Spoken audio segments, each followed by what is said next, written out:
marcial. É uma pergunta que eu sempre faço porque, além de professor de capoeira, eu treino há muitos anos Muay Thai e treino há muitos anos Jiu-Jitsu.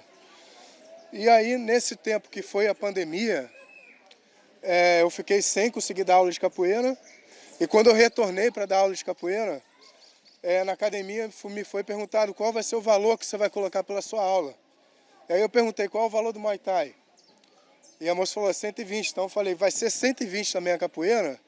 Mas porra, a capoeira é mais barato, né? Eu falei, não, capoeira eu vou ensinar a chutar, eu vou ensinar também a dar soco, vou ensinar também a dar cotovelada, vou ensinar a cantar, a tocar, deveria ser mais caro.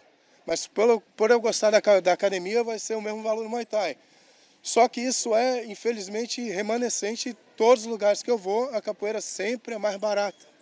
Não sei o que acontece fora do país, mas pelo menos eu vejo que a capoeira, a gente sabe, todo mundo que está aqui, amante da capoeira, sabe o valor que ela tem para a vida da pessoa.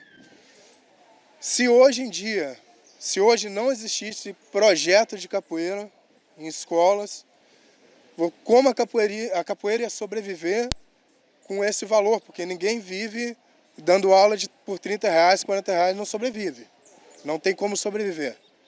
Como é que existe uma solução para, de certa maneira, esse valor financeiro conseguir chegar perto das outras artes? Você fez várias perguntas ao mesmo tempo, né? Mais ou menos. Com relação ao valor da capoeira fora do país, a pessoa melhor para falar sobre isso vai ser o mestre Acordeon. Agora, durante a pandemia, por exemplo, eu não parei, né? Eu continuei, ao contrário, eu criei um projeto em que eu alcançava os alunos através de aulas online e enviando material para os alunos, como vários profissionais fizeram. Mas eu também percebo essa mesma questão que você fala, porque o valor de uma aula da capoeira não é o mesmo valor de uma aula de tênis ou de qualquer outra modalidade esportiva. E como eu acho que a gente altera isso é não se preocupando, talvez, em encher a academia. Você vai botar o preço correto e talvez você vai reduzir o tamanho do seu grupo, a princípio, mas você vai ter pessoas que vão começar a perceber que a capoeira ela tem um valor dela e realmente deveria ser mais caro, né? Pela quantidade de benefícios e também por ela ter um alcance bem maior na vida da pessoa com relação à inclusão social, à integração que ela promove, né? Em vários níveis sociais, nas várias faixas etárias. Eu consigo manter isso através de parcerias com o poder público. E também resolvi, além de somente dar aula de capoeira, resolvi trabalhar com as políticas públicas, resolvi encarar que a gente tem que ter uma ação dentro do município, do estado em que você vive, e começar a ter uma consciência de formação de conselhos de cultura, trabalhar com a Secretaria de Cultura da sua cidade e promover essa união entre os artistas, porque eu acredito que quando a gente faz isso, a gente também promove esse benefício para as outras artes, as outras áreas da cultura da cidade, que é o que acontece na cidade em que eu vivo, Guaratinguetá, São Paulo, em que hoje em dia, através desse movimento que eu vejo que eu entrei por causa da capoeira, hoje eu me vejo ligada a profissionais de várias áreas culturais da cidade, que também estavam, como todo artista, lutando sozinho para poder manter o seu trabalho, o seu projeto cultural. E através dessa união a gente consegue ser visto pelo poder público, porque a gente começa a dar valor e a dar limite para esse uso abusivo da cultura brasileira em benefícios políticos e outras coisas, que é o que acontece geralmente nas cidades. Eu acho que esse é o caminho. A gente realmente começar a ser mais participativo e agir com relação à parte cultural de cada cidade. E como a gente tem essa força para lutar, a gente lutar nessa direção agora. Entendi. Obrigado. Por isso que eu pus ela para falar, porque ela fala pra caramba, então eu falo menos aí, já o que ela falou já matou. É o seguinte, veio a pandemia também, perdi bastantes alunos, teve muitas pessoas conscientes que continuaram pagando a mensalidade. Nós fizemos aulas portas fechadas, porque tinha multa da prefeitura, tá? Isso aconteceu. Agora, quanto a valor de mensalidade, depende muito. Por exemplo, eu moro numa cidade grande. Vamos dizer, você mora numa cidade grande, você tem uma academia no centro, onde é uma área nobre, você não vai cobrar um valor inferior ao que as outras academias cobram. Se é 140 ou 150, você tem que manter a mesma coisa, mesmo porque você tem que manter o espaço. Se você vai para uma periferia, para uma comunidade, dar uma aula de capoeira, aí você vai saber que as pessoas da parte nobre não vêm fazer capoeira na periferia, nem o contrário, nem a periferia vai para a parte nobre. Então, lógico que ali vai ter uma mensalidade bem irrisória. Aí onde que você tem que fazer? Você tem que trabalhar com projetos. Ou cobrar R$10 de cada um, 20, que às vezes é difícil, até R$30 se você for cobrar, e procurar trabalhar com projetos, com parcerias, com empresa, é isso que você vai ter que fazer.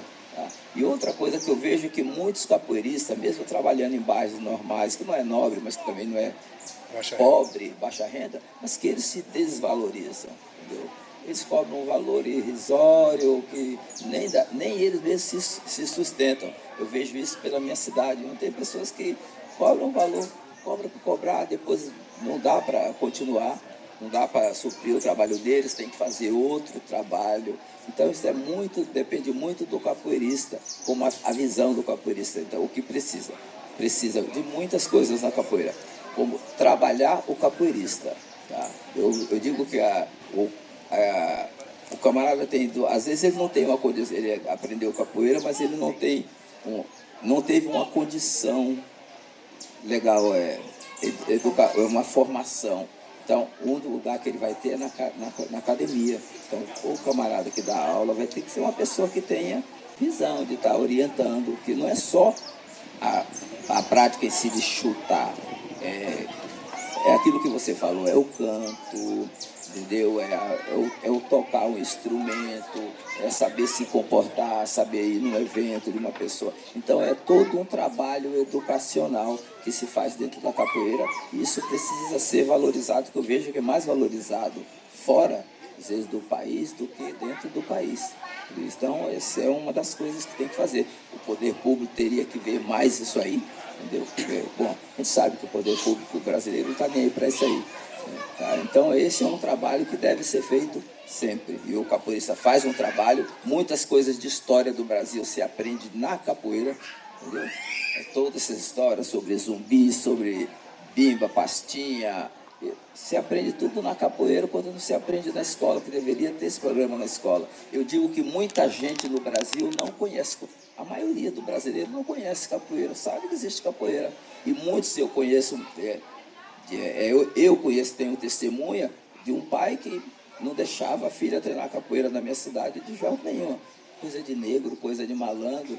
Um dia chegou na academia, na minha academia, falou assim: "Aí, mestre, o senhor não tem uma calça para vender, para mandar para minha filha? Ela está treinando capoeira com o mestre americano." Ela indo no Texas. Falei: "Olha, legal. Quem é o mestre?" É um mestre americano lá. O cara é brasileiro, radicado do Brasil há muito tempo, até já voltou. É um mestre americano. Falei: "Que legal." Entendeu? Aí esperou a filha para lá. Aí ela, na faculdade, conheceu um cara que dá aula de capoeira. Aí ele se empolgou, não, está nos Estados Unidos fazendo capoeira, é um mestre americano. Aí pode, mas no Brasil não pode. É coisa de negro, é coisa de malandro, de malandragem. Entendeu? Então acontece muito isso no Brasil. As pessoas, a mesma coisa acontece com o samba. Não, samba, coisa de maloqueiro, de negro, de morro. Aí vai para o Brasil, lá todo mundo, geralmente a galera faz um grupinho de samba, faz uma escolinha de samba, aí entra lá. Minha filha está nos Estados Unidos fazendo samba do Brasil, lá nos Estados Unidos. Então existe esse preconceito. Existe esse preconceito também com a capoeira. Tá? Mas isso um dia a gente acaba com isso. Se Deus quiser. Mestre. A voz da verdade. Não é verdade, não pode ser. Porque a compreensão de cada um de nós é bem diferente, não é? Quando a gente vive assim, a gente representa o mundo inteiro, mas na realidade nós somos distantes um do outro. Nós sofremos das mesmas coisas, nós sofremos das mesmas doenças que passam, mas capoeira está sobrevivendo. Eu vou começar por aqui. Tem que prestar atenção, os cachorros latindo. Então, vocês entraram falando na estrutura política, educacional, etc. Aqui. Eu me ponho no ponto de vista da filosofia da capoeira, do que é ser um ser humano, o que a capoeira nos dá para uma compreensão melhor de cada um de nós, em toda a estrutura que a gente pode criar para ser um bom ser humano, um bom companheiro, um bom amigo e tudo mais. Tem trabalho, tem que fazer trabalho, tudo tem trabalho. Se nós tivemos esse problema da infecção do Covid, sabe? Não é nada agora no momento, porque a gente já passou por tantas situações, não é? Lepros e tuberculose, não sei o que mais e tudo mais, e a sociedade continua. Então, as estruturas fundamentais da cultura vêm desse aspecto educacional. Eu não sou educacional, eu não estou aqui. Eu gosto de capoeira porque eu gosto. E se eu vejo um aluno de capoeira que é meu, eu não quero infringir ou colocar para ele uma posição de filosofias de ética. Não, eu quero ajudar ele a se tornar uma pessoa melhor. Trabalhar quando quiser, trabalhar quando puder, trabalhar para ajudar os outros.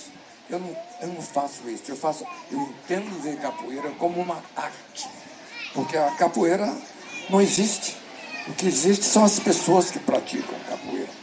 E nós não somos normalmente o ideal. E a procura desse ideal é muito difícil. Não é? Então eu vou nessa ala daqui.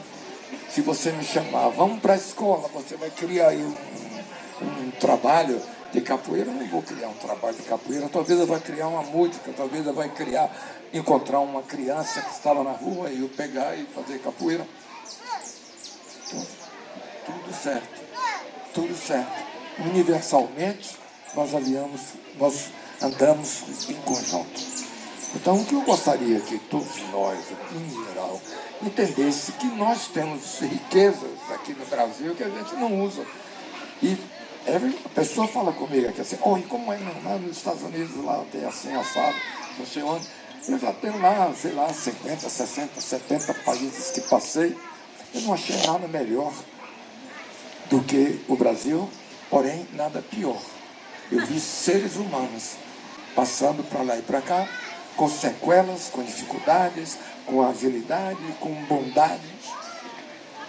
Eu quero viver um pouco mais para que eu possa pegar algumas pessoas e ajudá-los a ser um capoeirista. Porque eu acho que a capoeira nos oferece o que nós precisamos para ser uma pessoa melhor. Perfeito, muito bom. Obrigado.